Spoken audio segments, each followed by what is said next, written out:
My name is Angela Hayes, 27 years old. I was standing under the gold leaf chandeliers of Belmont's, the kind of place where the napkins weigh more than your conscience, and my sister's voice sliced through the dining room like a champagne flute cracking. Go find another table. This one's for family, not adopted girls. Laughter skittered around the long, white tablecloth as if it had been trained to obey her. Patricia, my mother by papers, not by instinct, waved a manicured hand and murmured, "Oh, Victoria," like cruelty were a cute party trick. My father, Gregory, didn't look up. He was focused on cutting his steak into perfect, indifferent squares. Kenneth grinned into his wineglass and pretended not to watch me bleed. I felt every pair of eyes from nearby tables tilt toward the spectacle, the outsider standing with a clutch that suddenly felt like a brick and a face that burned hotter than the filet mignon. The crystal placed stars in everyone else's water. In mine, a reflection I didn't want to meet. Dorothy sat at the far end. Silver hair, posture a ruler could trust, her expression unreadable. You could mistake it for calm if you didn't know her. I knew better. She had the look she wore at business meetings when a partner forgot who built the table he was sitting at. "Sit down, Angela," my father said without looking up. "You're making a scene." I sat. Silence swallowed my protest the way the room swallowed my place in this family. Butter hissed on lobster in some unseen pan. A violin swam through hidden speakers. Belmonts could make anything sound refined, even humiliation. Victoria launched into a monologue about her new Mercedes convertible, the leather so soft it forgives your sins, and Kenneth interrupted to discuss his promotion at the bank. Patricia leaned forward, beaming with that polished pride reserved for kids who came from her body. I tried, careful, casual, to mention the new client I'd landed, a contract worth $50,000 over 6 months, a miracle I'd built with nothing but sleeplessness and stubbornness. "That's nice, dear," Patricia said, already turning back to Kenneth. "Tell us more about that bonus." The room narrowed to a tunnel. I could hear the rhythmic clink of fork on plate, could see the tremor in my own hand as I lifted my water. Dorothy didn't speak. She didn't need to. She watched. It felt like she was inventorying something only she could see. Dessert arrived with ornamental flourishes. Spun sugar, a raspberry balanced like a jewel. That's when the waiter set the bill in front of me, leather folder, heavy as a verdict. I stared, blinking. "What's this?" "Oh, didn't we mention?" Victoria's laugh was bright and hard, glass tapping glass. "You're paying tonight, a contribution to the family." She put unnecessary weight on the word, like she was testing whether it would hold. "Taking, not giving," Patricia added, ticking imaginary lists on ringed fingers. "We've done so much for you, Angela. Roof over your head, food, clothes." They had a way of reminding me that love was a ledger, and I was perpetually overdrawn. I opened the folder. The number seemed to rise off the page as if it wanted to be seen by the entire city. $3,270. The wines were coded like passwords, vintages chosen because we wanted to be witnessed choosing them. Multiple appetizers, premium steaks, lobster tails. Kenneth had ordered 3 desserts because he liked the geometry of tasting flights. I did the math without moving my lips. 6 months of work on the contract spread across rent, software, taxes, the dried-out pens of a freelancer. This bill was a hand around the throat of my savings. "I can't afford this," I said, and the words were small enough to drown in a champagne flute. "Of course you can," Victoria purred.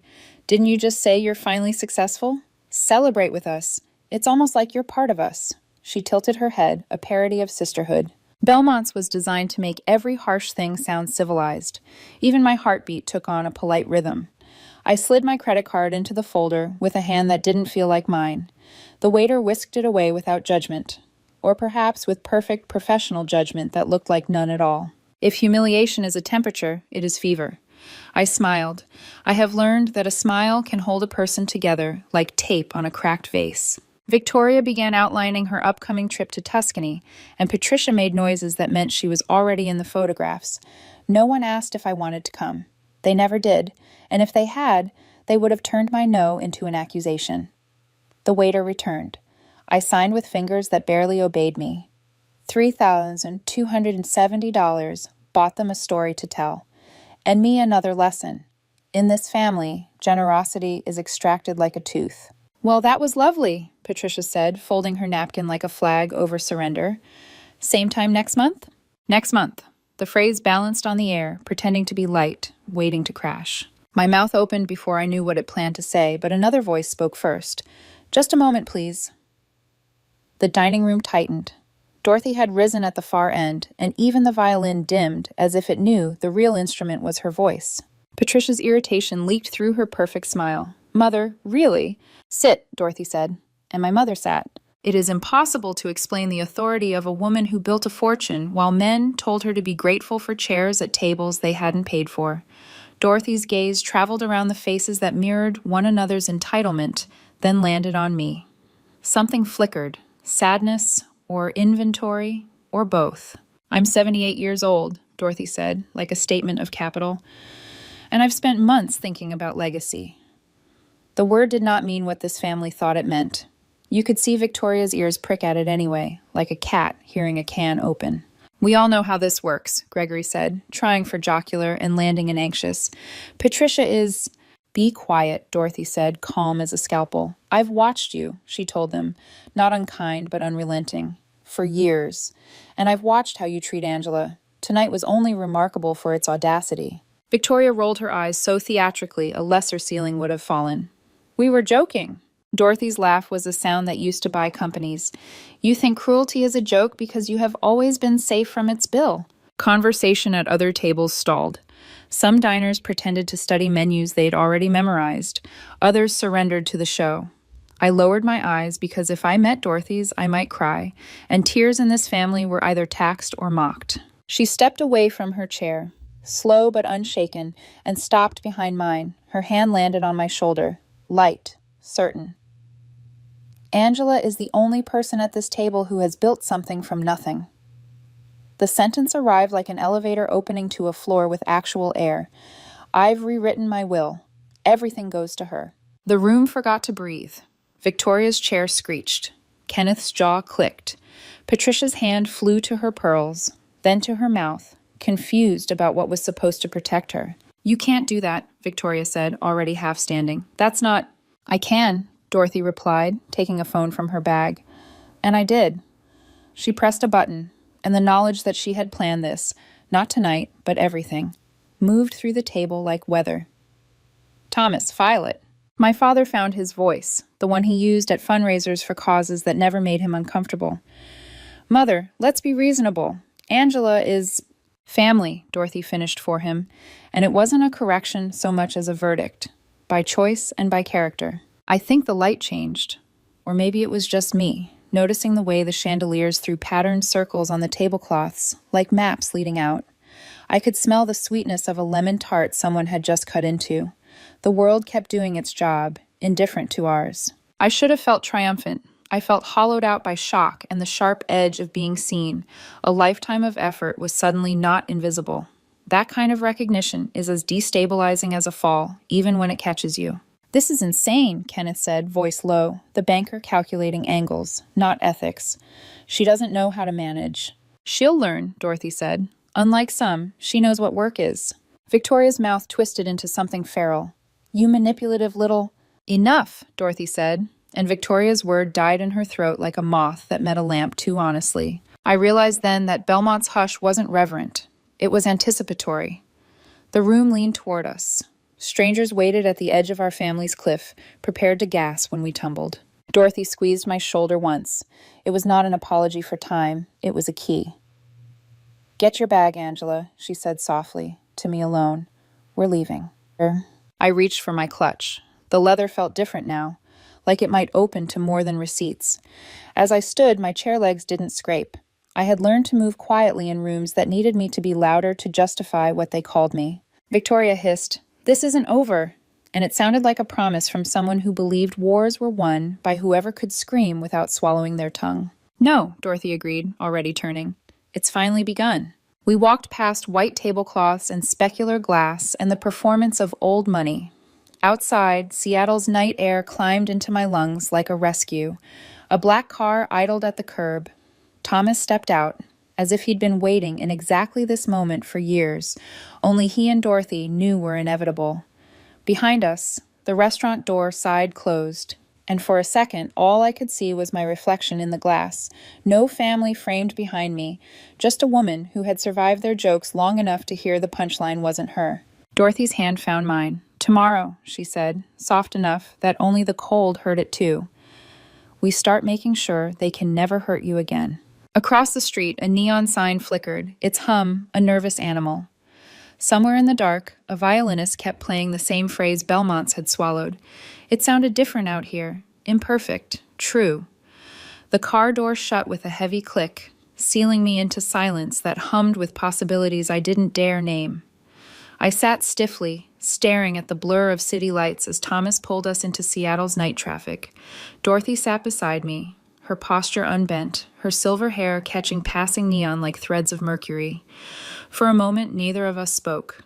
The quiet wasn't awkward. It was weighted, like the pause before a verdict is read aloud. Finally, Dorothy said, "They've mistaken silence for weakness all their lives. Tonight they learned the difference." She didn't look at me when she said it. She didn't have to.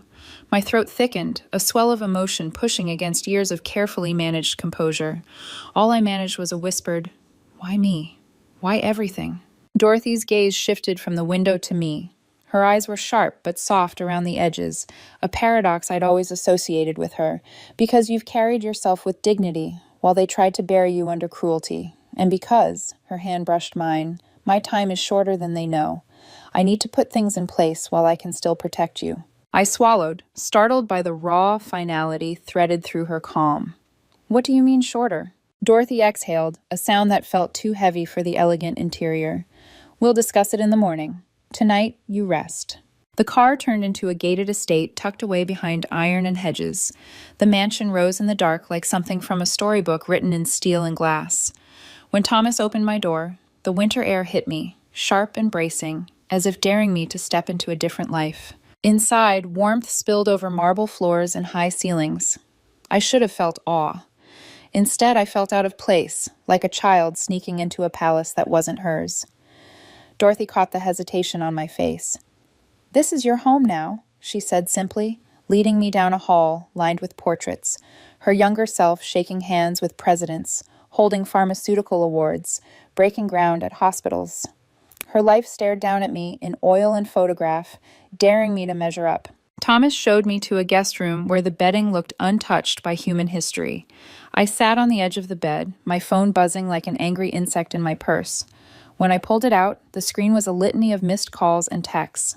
"Victoria, you think you've won? You'll regret this." Kenneth, "We need to talk. Don't destroy the family over money." Patricia, "Ungrateful girl. After all we've done for you." Gregory, "Call me back. We can negotiate."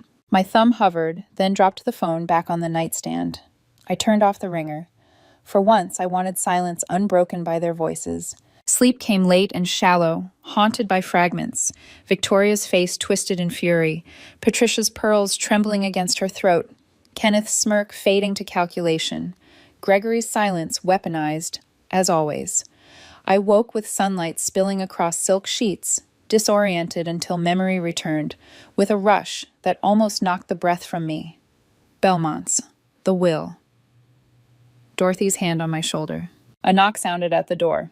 Thomas's voice. "Miss Angela, breakfast is ready. Miss Dorothy requests you in the study after." Downstairs, the dining table looked like a magazine spread. China, polished silver, fresh flowers. But my appetite was gone. I sipped coffee, the bitterness a match for my mood, before heading toward the study. The study was all mahogany and authority, the kind of room that demanded truth. Dorothy sat behind an enormous desk, surprisingly alert for someone who'd detonated her family the night before. Beside her stood Walter, a man in a tailored suit whose handshake was firm, his eyes quick. "Angela," Dorothy said, gesturing me closer. "This is Walter. He's my attorney. We have things to discuss." Walter opened a leather folio, sliding documents across the desk. "Your grandmother has asked me to walk you through the trust structure, the transfer of assets, and some other matters you'll want to know." The words blurred. Billions. Properties. Investments. Stakes in companies whose logos I'd only ever seen on ads in airport terminals. My stomach knotted. This wasn't just inheritance. It was an empire. Then Dorothy's voice sharpened. "Before you drown in numbers, there's something you need to see." She slid another folder forward, thinner but heavier in meaning. Bank records, transfers, a total $750,000. What is this? I asked, though some dark part of me already knew. When Patricia and Gregory adopted you, Dorothy said quietly, they received this sum. It came from a trust your birth parents established before their deaths. It was meant for your care, your education, your life. I flipped through the pages, each line stabbing deeper. Vacations, cars, private schools, Kenneth's tuition, Victoria's luxuries, my name nowhere, my own college debt, my secondhand clothes, my childhood of being told we can't afford it, and here was proof. They could. They chose not to. They stole it, I whispered, my throat raw. Dorothy's nod was heavy. Yes, they spent what was yours on everyone but you. I discovered it 2 years ago. I've been gathering documentation ever since. The room spun. Rage roared like blood in my ears. It wasn't just emotional cruelty. It was theft. Cold, calculated theft. Why didn't you tell me sooner? I demanded. Half accusation, half plea. Dorothy's eyes softened. Because once you knew, there would be no turning back. No chance, however small, of reconciliation. And because I needed the evidence to be airtight, now it is. The study blurred around me. The shelves of legal books. The faint tick of a clock. My world had tilted. The family I had begged for scraps of affection hadn't just withheld love. They'd profited from my loss. Walter's voice cut through. We've filed a civil suit. With interest over 22 years, they owe you approximately $2.3 million. As if summoned, my phone buzzed again. This time, Gregory. My hand shook as I answered. Hello? Angela, his voice, desperate. Please, we need to talk. Your grandmother isn't thinking clearly. This isn't right. She seems perfectly clear to me, I said, steadying my tone. She's manipulating you, he snapped. No, I said, heat rising. The bank records don't lie. You stole from me, from a grieving child. A beat of silence. Then Patricia's voice, shrill, cutting through on speaker. That money was for raising you, for food, housing, clothing. You mean the hand-me-downs? The forgotten birthdays? The student loans you refused to help with? My voice cracked, but didn't falter. You gave Victoria private school and Kenneth a new car. You gave me nothing. You're ungrateful, Gregory hissed. We gave you a home. You gave me a prison, I said, and you made me thank you for the bars. Patricia's tone turned icy. We'll fight this. We'll take you to court. Dorothy leaned forward, her voice like steel. Please do. I'd love to see you explain to a judge how you spent $750,000 meant for a child's care on luxury vacations and designer wardrobes. There was a click, then silence. They'd hung up. My hand was still trembling around the phone when Dorothy placed hers gently over mine. They will come for you, Angela. Desperation makes people dangerous. But you are not alone. Not anymore. Her words should have comforted me. Instead, they were a promise that the battle was only beginning. The call had barely ended before my phone lit up again. This time it wasn't just one message. It was a flood. Notifications stacked like accusations. Victoria, you'll regret siding with her. You think money makes you family? Kenneth, don't do this. We can work it out. We'll all lose if you push it this far. Patricia, ungrateful brat, after all the sacrifices we made. Unknown number, gold digger.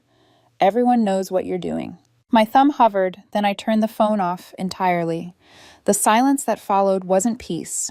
It was pressure, the kind that builds before a storm. Dorothy's lawyer, Walter, tapped his folder as though to ground me. The next step will be a press strategy. The leak is inevitable. Once news spreads that Dorothy has changed her will, the narrative will be theirs unless we take control. Theirs, my voice came sharper than I meant. They'll paint you as manipulative, as opportunistic, the adopted outsider who wormed her way into billions. We've seen it before. I almost laughed. Bitter. Hollow. They've been painting me as an outsider since I was 5. This will just give them brighter colors. Dorothy studied me, her face illuminated by morning light cutting through the blinds. You survived their cruelty for 22 years, Angela. You'll survive this. But survival isn't enough anymore. Now you fight. The word fight vibrated in my chest. I'd spent my life swallowing pain like it was mandatory. Now Dorothy was handing me a weapon, and it scared me as much as it thrilled me. That night, the world proved Walter right. I woke to my phone buzzing against the nightstand. Dozens of alerts from social media I hadn't touched in months. Headlines blared. Billionaire matriarch cuts children from will, leaves fortune to adopted daughter. Insiders question if Dorothy Hayes is of sound mind. Gold digger or survivor. Internet divided over Angela Hayes. Scrolling was like dragging my skin across glass. Strangers debated my worth like it was a sport. Anonymous profiles spit venom. She played the long game. Probably seduced the old woman. Another. She deserves it. Blood isn't family. Loyalty is. I slammed the phone shut, bile rising in my throat. My chest felt tight, as though humiliation were carbon monoxide seeping into my lungs. Dorothy found me hunched over in the library, laptop glow painting my face pale. "Stop feeding yourself poison," she said, sliding the screen shut with a decisive hand. "They're calling me things I can't even repeat." "They called me worse when I built my first company," Dorothy replied, sinking into the chair beside me. "Said I was too ambitious, too ruthless, too masculine. They wanted me to apologize for existing outside their script." Her hand found mine, papery but strong. "The world doesn't get to write your story, Angela. You do." I wanted to believe her, but when I closed my eyes, all I saw was Victoria's smirk splashed across a headline, Kenneth's rehearsed frown on the evening news, Patricia's crocodile tears sliding down a pearl-white blouse. They knew how to manipulate perception. I only knew how to endure it. By morning, it wasn't just digital voices against me. Thomas met me at the breakfast table, tension stiffening his shoulders. "There are reporters outside the gates. Dozens." Dorothy nodded calmly, buttering her toast as though she were planning a picnic. "Good. If they want a show, we'll give them one. On our terms." Walter frowned. "Are you suggesting a press conference?" "I'm not suggesting," Dorothy said. "I'm deciding. We'll call every camera in Seattle and lay out the truth. The stolen trust. The records, the cruelty, everything." My stomach lurched. "Me? On camera?" "You," Dorothy confirmed. "They need to hear your voice, not just mine. You don't need speeches. You need truth. Truth is unpolished. That's why it cuts." The thought of it made my pulse pound in my ears. But Dorothy's eyes, unwavering and fierce despite the shadows of illness, left no room for retreat. Later that afternoon, as if rehearsing the storm, Kenneth arrived at the estate. He looked nothing like the polished banker who sneered at me last night. His tie was loose, his jaw rough with stubble. Thomas intercepted him in the foyer, but I stepped forward. "Let her talk to me," I said, surprising even myself. Kenneth's eyes met mine, bloodshot and restless. "Angela, please, this has gone too far. You can't destroy us like this." I almost laughed. Destroy? They had spent decades tearing me apart piece by piece, and now when the mirror cracked, suddenly I was the villain. "The family fell apart a long time ago," I said coldly. "You just didn't notice until money was involved." "That's not fair," he said, desperation leaking through his practiced tone. "I know we weren't perfect, but to cut us out entirely? That's extreme." My hands shook, but the words came anyway. Extreme was watching you push me into a pool at 12, knowing I couldn't swim, while everyone laughed. Extreme was wearing thrift store shoes while Victoria got designer. Extreme was you all burning through $750,000, meant for me while I scrubbed dishes to pay my tuition. That was extreme, Kenneth. His face paled. "I didn't know about the money, I swear." "You didn't know because you never asked," I shot back. "You never asked about me at all." He opened his mouth again, but I'd already turned to Thomas. "Escort him out." As Kenneth's footsteps retreated, Dorothy's words from the night before rang in my ears. "Now you fight." And the battlefield was waiting. Cameras, headlines, and the family who'd rather burn me alive than let me inherit their ashes. The morning of the press conference, the estate felt like a fortress under siege.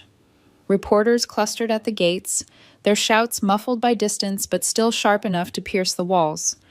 From the study window, I could see satellite vans lined down the street, cameras glinting in the pale Seattle light.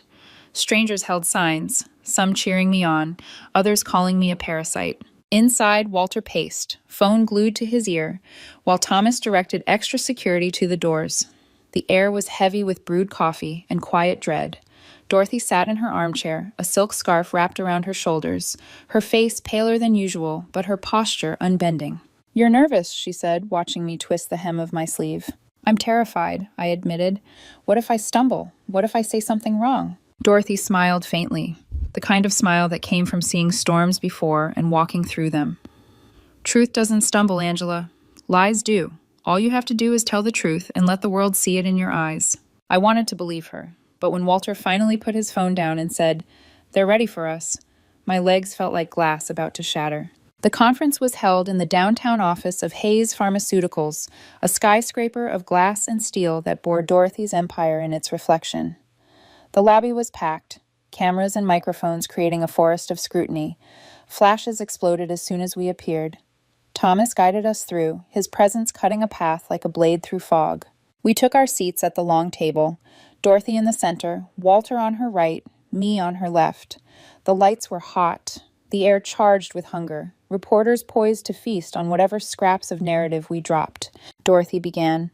Her voice, though softened by illness, carried the weight of decades spent commanding rooms larger than this. Thank you for coming.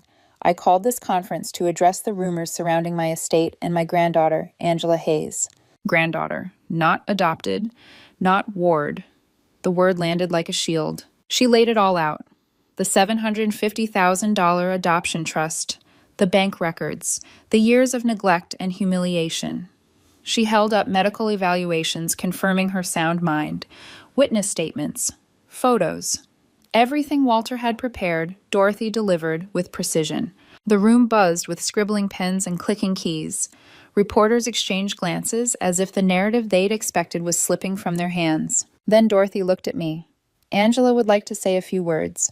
My mouth went dry. Every eye turned toward me, heavy and expectant. I leaned into the microphone, heart pounding. I don't know what to say that my grandmother hasn't already said. I never wanted this attention. I never wanted to be rich or to be the center of some public spectacle. All I ever wanted was a family that loved me. A murmur rippled through the room. My throat tightened, but I forced myself to keep going.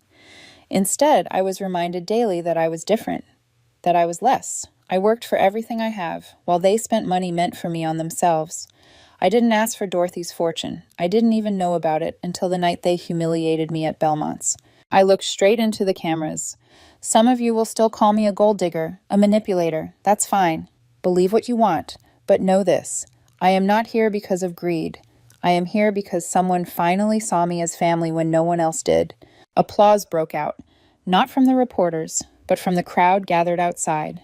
It filtered through the glass, muffled but undeniable. I blinked hard, fighting tears. That's when the doors burst open. Lies! Victoria's voice cracked through the room like lightning. She stormed in, hair disheveled, makeup smeared, her designer dress wrinkled. Security rushed forward, but she'd already shoved past the first line of cameras. She brainwashed you all. I'm the real victim here. Flashes erupted as reporters swiveled toward her, scenting chaos. Miss Victoria, a reporter called. What about the allegation your parents misused Angela's adoption trust? Victoria sneered, mascara streaking down her cheeks. That money was ours. We earned it raising her ungrateful ass. Gasps. Pens froze mid-word. Cameras zoomed in like predators locking onto prey. Walter's lips curved almost imperceptibly. Another reporter pressed. Are you admitting the trust meant for Angela was spent on your family? Victoria's eyes widened as she realized her slip. No, I mean, She stuttered, her fury unraveling into incoherence. Get her out, Walter said calmly, and security moved. Victoria screamed insults as she was dragged from the room, her voice echoing down the hallway. This isn't over. She'll ruin us all. The silence that followed was electric. Reporters bent over their phones, typing furiously, broadcasting the confession that had just torpedoed Victoria's credibility. Beside me, Dorothy leaned closer and whispered, just for me, sometimes justice doesn't need a plan. It just needs a stage. And I realized then that the stage wasn't theirs anymore. It was ours. The video of Victoria's meltdown spread like fire before we even left the conference room. By the time Thomas escorted us back to the car, my phone was buzzing with alerts I didn't dare open. Crowds outside shouted my name, not just with insults this time, but with cheers, applause. Hands thrust out as though they could touch the story through me. In the back seat, I leaned against the cool glass, heart still racing. Dorothy sat beside me, frailer than she had that morning, but there was a spark in her eyes. Well, she murmured, I don't think we could have planned that better if we tried. Walter chuckled, already scrolling through his phone. Every outlet is running the clip. Her words, on camera, admitting to the misuse of the trust fund. Any case they had just collapsed. Collapsed. The word should have felt like victory. Instead, all I felt was exhaustion. That night at the estate, I couldn't sleep. My mind replayed the press conference like a broken reel. The way my voice had cracked when I said I just wanted a family. The way Victoria's fury had boiled over. The collective gasp when she confessed without realizing. Each image flickered in the dark until my phone lit up again. A message from Kenneth. We need to talk. Privately. Don't let them destroy us all. I didn't answer. I couldn't. The court date arrived 3 days later. Seattle's courthouse looked gray and indifferent against the rain, but the swarm of cameras outside turned it into a stage. Protesters held signs, some painted with my name in bright colors, others with the word thief scrawled in red. Walter had arranged a private entrance, but even in the echoing corridors, I could hear the noise outside. Dorothy insisted on coming, though by then she'd finally agreed to the wheelchair. She looked small, wrapped in a cashmere shawl, but her back remained straight, her eyes unyielding. I wheeled her into the courtroom, heart hammering. On the other side sat Patricia and Gregory, dressed in muted colors, faces carefully schooled into sorrow. Kenneth avoided my eyes. And Victoria, her glare could have cracked stone. Judge Morrison entered, her presence instantly quieting the room. This is the matter of the contested will of Dorothy Hayes, she began. The family's lawyer went first, painting me as manipulative, Dorothy as frail and confused. He spoke of undue influence, of a granddaughter who appeared out of nowhere to claim billions. His words were slick, polished, rehearsed. Then Walter stood. He didn't waste time on rhetoric. He presented facts, bank records tracing every stolen dollar, medical evaluations from 3 doctors declaring Dorothy of sound mind, witness testimony of years of neglect and humiliation, and finally, Victoria's viral video projected on the courtroom screen. Her voice filled the chamber. That money was ours. We earned it raising her ungrateful ass. The silence afterward was brutal. Even Patricia lowered her head, knowing the damage was irreversible. Walter closed simply. This is not undue influence. This is justice long delayed. The judge's ruling was swift, her words crisp. The evidence is overwhelming. The contest is dismissed with prejudice. The will stands as executed. Furthermore, Patricia and Gregory Hayes are ordered to repay the misappropriated $750,000, plus accrued interest, totaling approximately $2.3 million. Restitution is to be paid within 90 days. The gavel struck. Final. Patricia collapsed into her chair, sobbing. Gregory looked like a man who'd aged 10 years in one breath. Kenneth buried his face in his hands. Victoria leapt to her feet, screaming obscenities until bailiffs restrained her. And me? I sat frozen, unable to process that the fight we'd braced for was over. We had won. Dorothy reached for my hand, her grip trembling but strong. It's done, sweetheart, she whispered. You're free. Outside, the world erupted, media swarming, microphones thrust forward, cameras blinding. Questions hurled like stones. How do you feel? What will you do with the money? Do you have a message for your family? But I said nothing. I just held Dorothy's hand and let Thomas guide us through. Back at the estate, Dorothy leaned into her chair, exhausted but content. I can die happy now, she said softly. My chest clenched. Don't say that. Oh, Angela. She cupped my cheek with a frail hand. I got to see justice done. To know my life's work will be used for good. That's more than most people ever get. I couldn't speak past the lump in my throat. I just held her hand tighter, as though grip alone could anchor her here. Over the next weeks, Dorothy faded. Some days she was lucid, sharp, still giving instructions to Walter and Thomas. Other days she drifted, caught in memories I couldn't see. I sat by her bed, reading drafts of the foundation I'd begun outlining, the Dorothy Hayes Foundation for Adopted Children. That's perfect, she whispered one evening when I described offering legal aid and housing for children trapped in abusive families. Help them break the cycle. I will, I promised. You already have, she said, smiling weakly. She died on a Tuesday morning. The sun streamed through the window, painting her silver hair in light. Her last words were simple. Thank you for being my real family. I stayed there long after, holding her hand, tears wetting the sheets. The only person who had ever truly loved me was gone, but she had left me more than money. She had left me a truth that love is proven, not proclaimed. The funeral was private, just me, Thomas, Walter, and a few of Dorothy's oldest friends. My family wasn't invited. Patricia tried to come anyway, weeping at the gates until security turned her away. The irony didn't escape me. She wanted to mourn the woman whose fortune she'd spent decades coveting, not the one whose love she had squandered. Afterward, standing beneath the gray sky as the casket lowered, I felt both hollow and whole. Dorothy was gone, but she had handed me her legacy. What I did with it would define me more than their hatred ever could. And for the first time, I believed I could build something better than survival. The weeks after Dorothy's funeral felt unreal, like walking through a house where the furniture was the same but gravity had shifted. The estate was quiet, almost too quiet, yet I felt her presence in every polished surface and every lingering scent of lilac and vanilla. Walter moved quickly. Transfers, filings, signatures. The numbers he spoke were still incomprehensible. $3 billion in liquid assets, $5 billion in property and investments, companies I'd only ever seen in headlines now listed under my stewardship. I stared at contracts with my name printed where hers used to be, feeling like an imposter in someone else's skin. Dorothy had believed in me enough to place an empire in my hands, but belief and readiness weren't the same thing. At night, I lay awake, scrolling through endless messages, some from strangers, support, admiration, even proposals of marriage from men I'd never met. Others from my so-called family. Kenneth, Mom is falling apart. Dad can't sleep. Please, Angela, you've proved your point. Don't let us drown. Patricia, you can't erase 22 years. We're still your parents. We still love you. Victoria, you'll pay for this. I swear you'll pay. I blocked her, but the echo of her fury followed me into sleep. The foundation became my anchor. Walter brought in a team, and together we began shaping Dorothy's last wish into something tangible.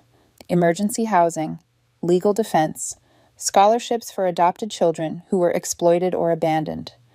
Each draft I read felt like reclaiming another piece of myself, like rewriting the story my family had tried to script for me. But outside the estate walls, the public spectacle only grew. One morning, Thomas handed me the paper. The headline screamed, "Hayes family in ruin. Disinherited daughter speaks out." Beneath it, Patricia's photo filled the page. She sat in a dim living room, face bare of makeup, her hands trembling as though caught mid-prayer. "I loved Angela like my own," the interview quoted.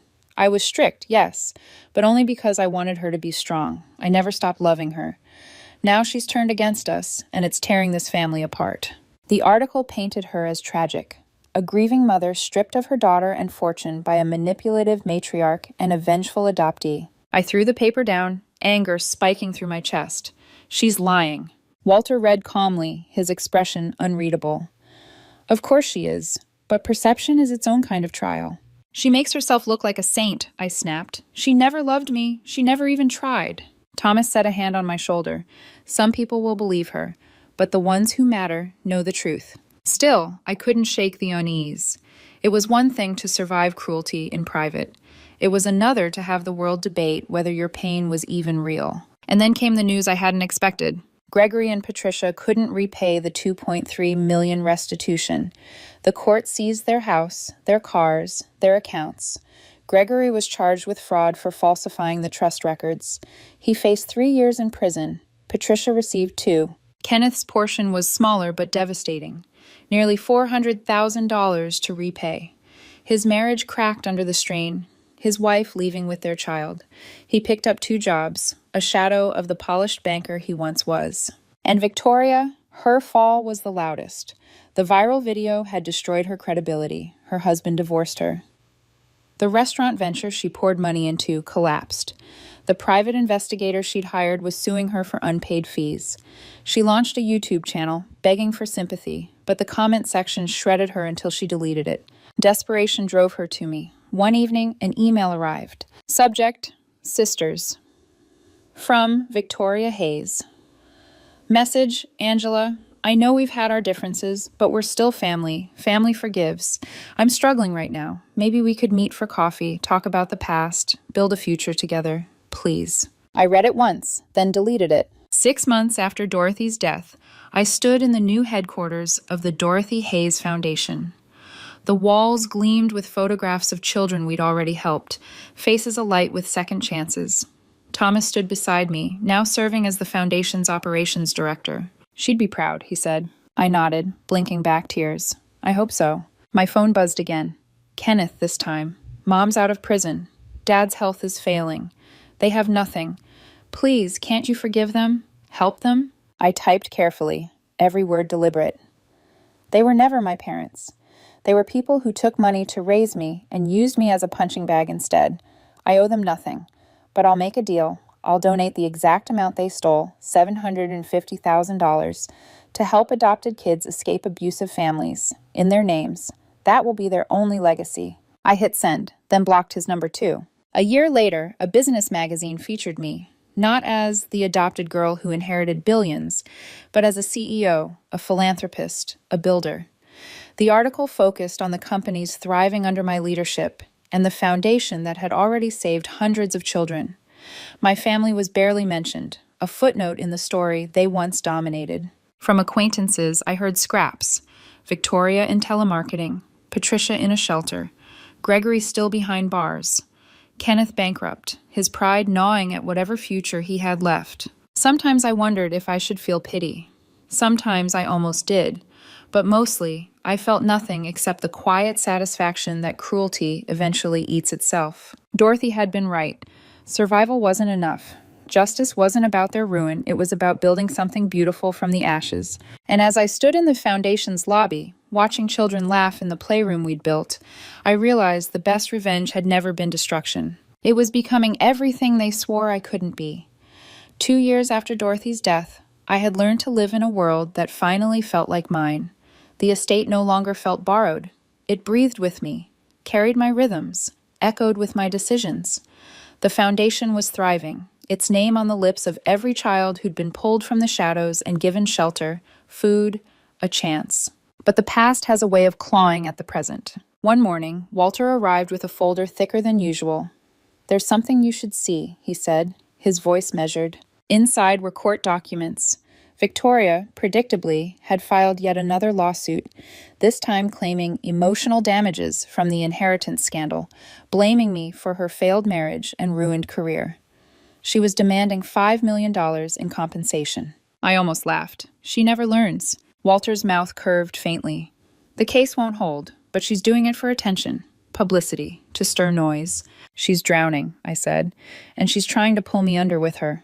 By then, I'd grown used to the attacks. Whispers online, speculative articles, the occasional ambush by a reporter outside the Foundation's doors. They no longer pierced the way they once had. But Victoria's desperation felt different.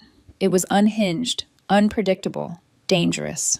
Later that week, Thomas intercepted a letter at the gate. No return address. The handwriting jagged, rushed. I unfolded it and read, "You think you've won, Angela, but money can't buy blood. You'll always be the outsider. One day everyone will see you for what you are." No signature, but it didn't need one. The ink reeked of Victoria. I burned the letter in the fireplace and watched the ashes curl. Still, the reminder pressed against me that though my name now commanded boardrooms and charities, I would always carry the scar of belonging nowhere. And yet, there were moments when the wound softened. One evening, after a long day at the Foundation, I walked through the lobby just as a young girl arrived with a social worker. She couldn't have been more than 9, clutching a threadbare teddy bear, her eyes wide and wary. She looked at me the way I once looked at the world, like it was waiting to hurt her. I knelt down. "Hi, I am Angela. This place is safe. No one here will laugh at you or call you less." Her grip on the teddy loosened just enough for her to whisper, "Promise?" "I promise," I said, and I meant it with every piece of me. That night, alone in my study, I opened Dorothy's old leather journal, one I hadn't been able to read since she died. On the first page, in her looping handwriting, she'd written, "Legacy is not wealth. It is the lives we touch, the chains we break, the futures we build." If Angela is reading this, then I did at least one thing right. Tears blurred the words. I closed the book carefully, like it might shatter. The battles with my family weren't truly over. Maybe they never would be. Gregory's health was failing in prison. Patricia was living in obscurity, her voice lost to the same silence she once forced on me. Kenneth still circled with half-hearted pleas for reconciliation, though I'd learned his guilt was always tied to convenience. And Victoria, her spiral was endless, her threats louder than her reality. But their downfall no longer defined me. What defined me were the children who ran laughing through the foundation's halls, the businesses thriving under my guidance, the nights I slept without rehearsing comebacks to insults. Justice had already been served in court. The rest of it, their ruin, their regrets, was just gravity taking its course. As for me, I carried Dorothy's voice with me into every boardroom, every courtroom, every quiet conversation with a child who needed someone to believe them. Her last words still lived in me. Thank you for being my real family. And now, finally, I was building one, out of strangers, out of survivors, out of the ashes of everything my old family tried to destroy. The best revenge had never been wealth, it was becoming unbreakable. And I was. 3 years had passed since that night at Belmont's when Dorothy rose from her chair and rewrote every line of my life. Time hadn't erased the scars, but it had carved new landscapes over them. The foundation had grown beyond anything I imagined. We had offices in 3 states now, shelters filled with laughter instead of fear, scholarships carrying adopted children through schools their parents never believed they deserved. Sometimes I would walk the halls quietly, unnoticed, listening to the sound of safety being lived out loud. Those were the moments I felt Dorothy most, like she was watching, nodding, satisfied. But even with all this progress, shadows still lingered. One rainy evening, as I was leaving the foundation headquarters, Thomas caught my arm. His face was grim in the lamplight. There's something you need to hear. He handed me a phone. On the screen was a shaky video already spreading online. Victoria again. Her hair unkempt, her eyes wild, sitting in a dimly lit room. She stole everything from us, Victoria hissed into the camera. Our parents, our money, our future. She's not family. She's a fraud. And mark my words, people like her never win in the end. The comments were vicious, half of them mocking her, half of them feeding the fire. I closed the phone slowly. She's unraveling, I said. Thomas's jaw tightened. Unraveling people are dangerous. He was right. 2 nights later, security cameras caught Victoria parked outside the estate gates at midnight, shouting at the guards, demanding to be let in. When they refused, she hurled bottles until the police arrived. Walter assured me the restraining order would hold. Every outburst she makes strengthens our case against her, he said. She's burying herself. But I couldn't shake the unease, because even if the law was on my side, blood had a way of finding cracks to seep through. One afternoon, Kenneth managed to reach me through a business contact. We met at a cafe downtown, my choice of public ground. He looked thinner, his suit worn, a man hollowed out by debts he couldn't repay. Angela, he began, his voice softer than I remembered. I know you don't owe us anything, but can't you at least forgive? Carrying hate this long, it eats at a person. I stared at him across the table, remembering the boy who once pushed me into a pool and laughed as I choked on water. I don't carry hate, Kenneth, I said evenly. I carry truth. There's a difference. He flinched, but pressed on. Mom is sick. Dad's worse. Victoria's gone off the rails. We're falling apart. You have the power to help us. I sipped my coffee, steady. And where was your power when I was the one falling apart? Where was it when I needed someone to call me family? His eyes dropped. I can't change the past. No, I said, and I can't change what you all chose. You built your house on cruelty. Now it's collapsing. That's not on me. I left him sitting there, staring into his empty cup as if it might explain how a family could squander love until nothing remained. Back at the estate, I walked the gardens Dorothy once tended. Rain clung to the roses, the air rich with earth. I could almost hear her voice. Survival isn't the end, Angela. It's the beginning. She was right. Their downfall no longer fed me. My life wasn't about them anymore. It was about the children whose names I now knew, whose futures I could help shape. It was about turning wounds into blueprints, scars into stepping stones. One evening, a little girl at the shelter slipped her hand into mine without a word. She had the same wary eyes I once carried, the same tremor in her shoulders. You're safe now, I told her, and realized I was saying it to myself too. For the first time, I felt it was true. Dorothy's legacy wasn't money. It was this, the unbroken chain of protection, the proof that cruelty can end where someone chooses to say enough. And I had chosen. 4 years after Dorothy's passing, I stood on a stage in New York, the lights of a global philanthropy summit washing over me. Behind me, a screen glowed with images of children we had saved through the foundation, faces that once knew only fear, now alive with possibility. The applause was thunderous, but it wasn't for me. It was for them. for what Dorothy had set in motion. When the cameras flashed, I thought briefly of Belmont's, the chandeliers, the laughter, the sting of humiliation as that bill slid across the table. I remembered the weight of my credit card in my hand, the heat in my face, the silence that followed, and I remembered Dorothy rising, steady as iron, changing everything with a single decision. Now I was the one at the table, and this time I was the one deciding who got fed. But no victory is without ghosts. Even as the summit crowned the foundation as one of the fastest-growing humanitarian efforts in the country, a headline scrolled across my phone during the flight home. Victoria Hayes found unconscious in motel, condition critical. I stared at the screen until the words blurred. When I landed, Walter was waiting. His expression was grim. Overdose. She survived, but barely. A part of me wanted to feel something sharp. Anger, satisfaction, pity. Instead, all I felt was a dull ache, like pressing on an old bruise. She did it to herself, I said quietly. Yes, Walter agreed. But you should prepare yourself. The media will try to drag you into it. They'll say her downfall was the cost of your rise. And they did. Articles spun narratives of the golden child and the fallen sister, of wealth that healed one and ruined another. Strangers online debated whether I'd abandoned her, whether Dorothy's fortune had cursed us all. I didn't respond. Some battles aren't worth fighting. Weeks later, Kenneth showed up again, this time at the foundation, in the lobby crowded with volunteers and children. His suit was worse than before, his tie askew, but his eyes, they carried something I hadn't seen in years. Not calculation, not pity, just exhaustion. I'm sorry, he said simply, for all of it, for not standing up when I should have, for letting them tear you apart. I can't fix what's broken, Angela, but I need you to know I regret it. His words cracked something in me I didn't realize was still brittle. I didn't forgive him, not yet, maybe not ever, but for the first time, I believed he might actually mean it. Regret isn't the same as change, I told him softly. If you want to be different, prove it. Not to me, to yourself. He nodded, eyes wet, and walked out. That night, as I watched the city lights flicker across the lake from the estate windows, I realized the story had shifted. I was no longer the girl begging for scraps of love.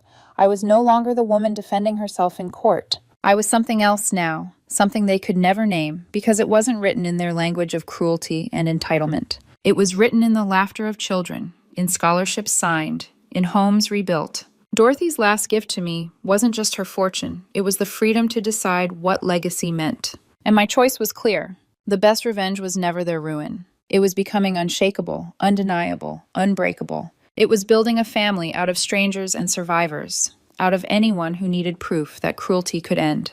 And every day, I chose it again. 5 years had passed. Sometimes it still startled me how fast everything had changed, and yet how deeply some wounds still whispered. The Dorothy Hayes Foundation had expanded internationally now. Projects in London, Nairobi, Manila. Children's laughter echoed in places Dorothy never lived to see. Her name was engraved on schools, shelters, and clinics, each brick a small rebellion against the cruelty I had once endured. But the past was never gone. One autumn afternoon, Walter walked into my office carrying an envelope. His face gave it away before his words did. "It's from Patricia," he said quietly. I stared at the envelope like it was venom. My hands hesitated before taking it. The handwriting was delicate, careful, as if she'd practiced the words before committing them to paper. I unfolded the letter. "Angela, I don't expect forgiveness. Prison humbles people, and I am not who I once was. Your father is dying, and I am alone. I see now the mistakes we made, though perhaps too late. I wanted to tell you. I did love you in the only way I knew how. I hope one day you'll understand, even if you can't forgive. Patricia." I read it 3 times. Each line scraped something raw inside me. Did she mean it? Or was it another manipulation, softer this time, dressed in frailty instead of pearls?